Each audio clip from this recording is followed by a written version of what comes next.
Olá, meus alunos do sexto ano. Bom dia, boa tarde, boa noite, dependendo da hora que vocês vão estar vendo esta aula.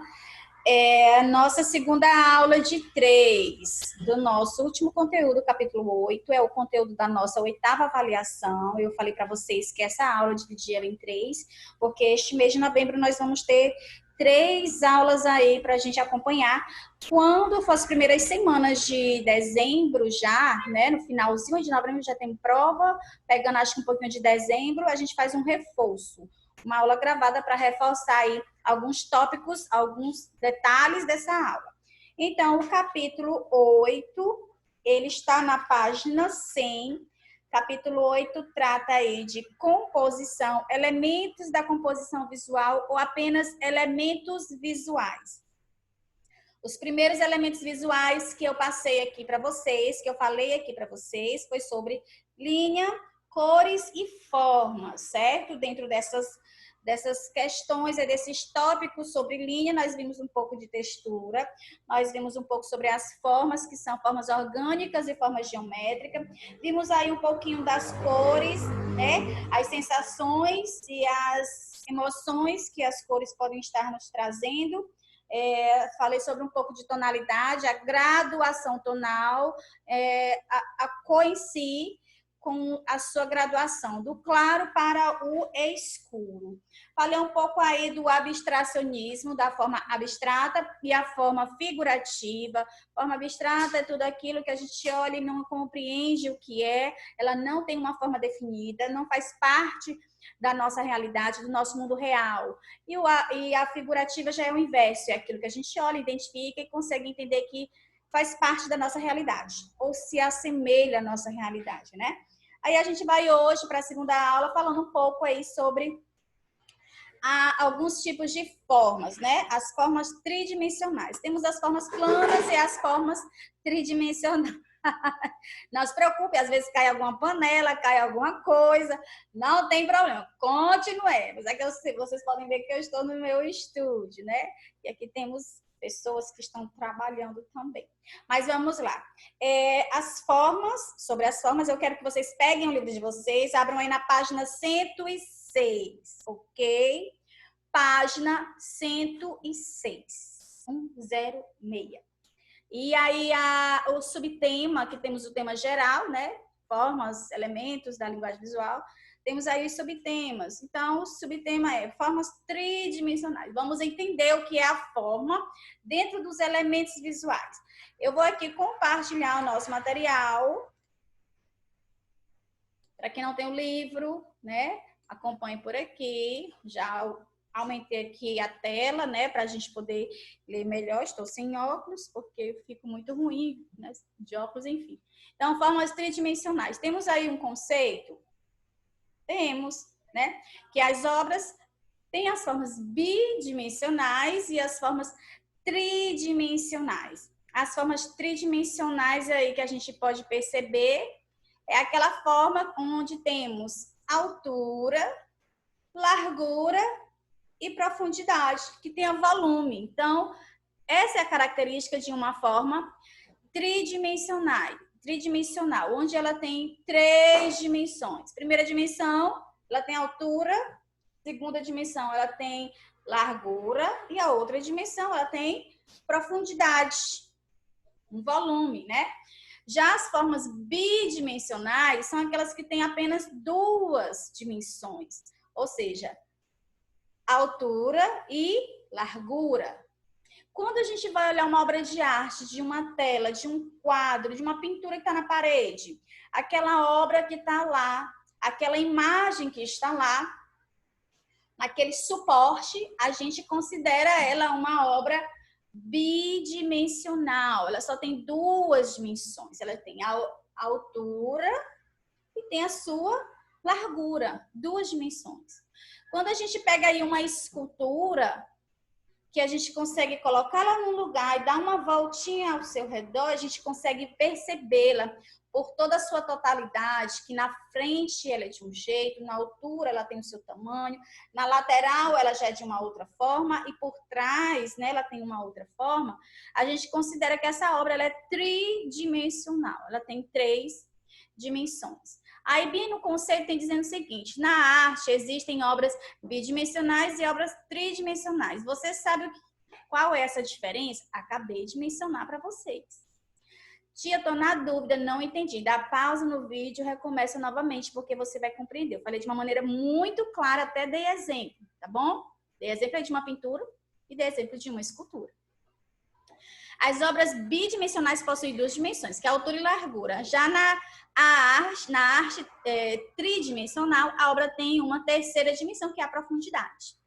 Para que a profundidade de uma obra de arte tridimensional seja percebida, podemos observá-la sobre diversos ângulos, que eu acabei de falar. Quando a gente dá uma volta assim, né, na sua totalidade, ao seu redor, a gente consegue perceber essas características, essas diferenças que vai haver nelas. E aí a gente tem exemplos de obras com tridimensionalidade, que tem 3 dimensões. Uma escultura que nós a consideramos um monumento, já que ela está exposta aí no ambiente aberto, numa área urbana, né? Num espaço onde as pessoas têm acesso. Nós temos aí um monumento que é o Cristo Redentor, que fica no Rio de Janeiro. Vamos ver mais alguma coisa a respeito disso? Posso considerar uma obra de arte tridimensional, os seus materiais utilizados como uma bidimensional? Não. Todas essas duas obras aí, bidimensional e tridimensional, elas serão construídas a partir de materiais totalmente diferentes. Se eu vou dar o exemplo da pintura que eu acabei de falar, que é bidimensional. Para uma pintura, eu vou elaborar uma pintura, uma obra de arte, uma pintura, um desenho bidimensional, o material que eu vou utilizar, gente, por exemplo, se for uma pintura, é um quadro, é uma tela de tecido, tintas, giz de cera, lápis grafite, são esses materiais. Já no tridimensional, eu vou ter que usar algo para construir, para agregar, para colocar, ok? Tá moldando e modelando. Então, tem diversos tipos de materiais. A gente vai ver um pouco sobre esses materiais. Deixa eu ver aqui, descer mais um pouquinho. Materiais usados nas obras tridimensionais. Tá falando aí que durante as décadas, né, a quantidade de material ela aumentou, né, para se tornar tridimensional. Mas a gente pode considerar que vai haver momentos da história que o material ele vai mudando, ele vai se modificando. Lá na arte tradicional, que eu digo que é uma arte que foi feita mais algum tempo lá bem atrás mesmo, o material que se tinha, por exemplo, na Grécia Antiga para fazer escultura era o bronze, era o mármore, bronze não, perdão, o mármore, né? Aí, mais adiante, um pouco no Barroco, que é um movimento artístico, se utilizava muito a madeira, o ouro. Já que no Barroco Mineiro se usava muito, algumas, né, em argila. Então, esses são os materiais que dão volume e, consequentemente, a obra de arte tridimensional.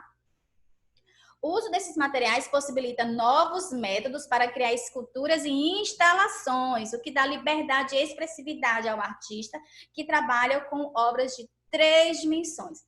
Quer dizer que esses outros materiais, essas obras de arte que a gente chega perto ali do shopping, que tem aquela escultura enorme, que é uma obra tridimensional, feita de ferro, são materiais contemporâneos, porque na história tudo muda, tudo vai se modificando, os materiais vão sendo modificados, as pessoas vão fazendo novas pesquisas, dizendo, olha, esse material aqui dá certo para a gente fazer uma instalação, uma escultura. Então, eles vão estudar aquele material e ver as suas possibilidades. Então, foi a partir daí, já dessa era moderna e contemporânea, que o homem percebeu que dá para fazer obras tridimensionais usando o vidro, o ferro, o plástico, uma infinidade de materiais, infinitas possibilidades, ou apenas misturando esses materiais um com o outro, certo? Que a gente vai dizer que é uma obra de arte mista. Por quê? Porque o material é misturado, é mista. Ok? Técnica mista. Então, a tridimensionalidade é basicamente isso, certo? Vamos mais um pouco adiante. Tem uma obra aqui, 2 obras que são exemplos de obras tridimensional e bidimensional. Inclusive, aí o meu livro, que é o livro do professor, já está a resposta, viu? Faça de conta que não estão vendo. Já está aí a resposta. A escultura de Edgar Degas, né, que é a Pequena Dançarina, de 14 anos, lá de 1880, ela é uma obra considerada, né, aí nas suas características pelos materiais e pela apresentação, tridimensional. O material utilizado foi o bronze com pátina policromada. E aí a outra é de Leonardo da Vinci, de 1503, certo? A obra de Mona Lisa. Então, é uma tela bidimensional. Ok, meus amores?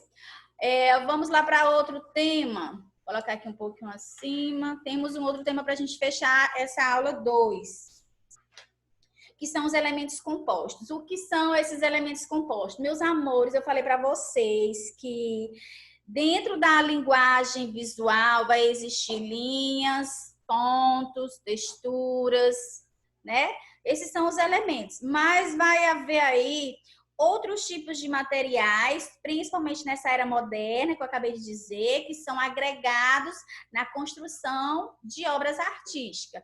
E o artista deixa de usar só tela e tinta para agregar outros materiais, aqueles materiais que eram considerados descartáveis, materiais descartados, materiais que eram considerados lixos, né? Então, o artista moderno, dentro do contemporâneo, ele vai se apropriar desses novos materiais. Ok? Então, aí a gente vê aí um elemento composto ou uma obra composta. Exemplo de artista que se utilizava de elementos compostos, nada mais, nada menos do que Beatriz Milhazes, de 1960. Fala um pouquinho dela, que é uma artista brasileira, nascida no Rio de Janeiro, e ela trabalha com as técnicas de pintura, olha só, a mulher dominava, pintura, gravura, ilustração, e ela explorava diferentes materiais como embalagens descartadas. A obra seguia uma composição feita em camadas e exemplifica o modo de criação da artista. Então, vamos dar uma olhada nesse materialzinho dela aí. Vocês vão ver, presta atenção, vocês vão ver que na obra dela tem pintura, né? Tem aí detalhes desses pontinhos, estão vendo aí, ó, aqui, ó, os pontinhos coloridos, usando a técnica de pintura, técnica de gravura e recorte e colagem. Vocês vão perceber aqui que ela recortou várias texturas e materiais e fez uma colagem. Ou seja, aqui ela fala de um elemento composto, uma obra composta. Podemos também chamar de obra mista, técnica mista, né? Porque ela fez agregou, misturou esses elementos de um conhecimento que ela tem em outras áreas artísticas. Ou técnica mista, ou simplesmente elementos compostos. Mas vamos trabalhar com a ideia de elementos compostos, porque é o que traz aqui o livro, ok? Aí tem a referência do trabalho dela. O nome da obra é Diamante Negro. Ela é uma obra de 2007. Ela é uma colagem de materiais diversos sobre papel. Aí, vários tipos de materiais ela fez essa colagem. Você vai ver que tem, olha só, diamante negro, pedacinho aqui da embalagem, diamante negro. Ok? Conseguem perceber o detalhe? Então, ela nomeou, ela batizou a obra, talvez por isso, pela essa questão da familiarização do nome de um produto. Ok? Vamos lá para a página seguinte, descer mais um pouquinho, que fala da disposição das linhas, fala aí da leitura visual da obra dela, está falando da leitura, de como é que foi feito isso. A disposição das linhas, formas e cores, dá um efeito de camadas à composição. Gente, composição que a gente está falando é a imagem que eu estou vendo. Por exemplo, olha a minha composição aqui atrás. Se alguém fosse fazer uma leitura dessa minha composição, obra minha de Arrhenius, viu? Aluna Arrhenius, meu auxiliar assistente. Então, se você fosse fazer uma leitura dessa obra, está falando de composição, o que é que compõe essa imagem? Então, essa disposição dessa composição, né? Tem aí linhas, formas, cores e um efeito de camada. A obra imprime, dá impressão, a sensação de movimento e vibração, ao mesmo tempo que nos convida para, né, reparar os detalhes. Porque se eu vejo um texto, uma letra, uma mensagem, meu olhar vai ser direcionado a buscar outras informações. Então, essa é a impressão, essa é a sensação que as obras de Beatriz Milhazes, ela nos traz, ok? Vamos aí agora para a página seguinte, ver se tem mais alguma coisa. Deixa eu só descer aqui a imagem. Página 100. Deixa eu ver. Ok, 110. Meus amores, sobre linhas, cores e formas da natureza, vai ser a nossa terceira aula para a gente encerrar esse ciclo do capítulo 8. Eu vou aqui só interromper esse compartilhamento e dizer que a gente se encontra na próxima aula, tá bom? Com esse novo subtema. Um grande abraço. Leiam, estudem, fiquem atentos no nome dos artistas, no que eles faziam e como era caracterizado esse tipo de trabalho de cada um. É muito importante. Não adianta eu só saber o que é a linha, o que são os elementos visuais, se eu não compreender o artista que fez algo dentro dessa característica e o nome da obra dele, tá bom? Isso é muito importante. Isso é lá para o 7º ano, certo? Então, fiquem atentos. Um grande abraço em vocês. Até a próxima.